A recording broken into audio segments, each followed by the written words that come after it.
Hi all, welcome back. అందరికీ నమస్కారం. ఈ వీడియోలో మనం మెగాస్టార్ చిరంజీవి గారు హీరోగా, నగ్మా గారు హీరోయిన్‌గా వీరిద్దరి కాంబినేషన్‌లో వచ్చిన మూవీస్ లిస్ట్ చూద్దాం. చిరంజీవి గారు హీరోగా, నగ్మా గారు హీరోయిన్‌గా వీళ్ళిద్దరి కాంబినేషన్‌లో వచ్చిన ఫస్ట్ మూవీ 'ఘరానా మొగుడు'. ఈ సినిమా 9థ్ ఏప్రిల్ 92లో రిలీజ్ అయింది.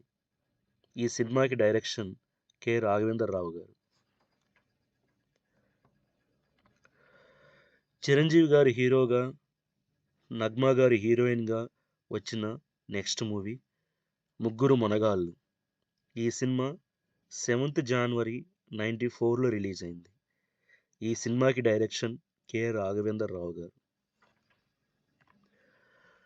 చిరంజీవి గారు మరియు నగ్మా గారు కాంబినేషన్‌లో వచ్చిన మూడవ చిత్రం 'రిక్షా ఓడు'. ఈ సినిమా 14th డిసెంబర్ 95లో రిలీజ్ అయింది. ఈ సినిమాకి డైరెక్షన్ కోడి రామకృష్ణ గారు. చిరంజీవి గారు మరియు నగ్మా గారు కాంబినేషన్‌లో మొత్తం 3 చిత్రాలు వచ్చాయి ఇప్పటి వరకు. 1 'ఘరానా మొగుడు', 2 'ముగ్గురు మొనగాళ్ళు', 3 'రిక్షా ఓడు'. Thank you for watching.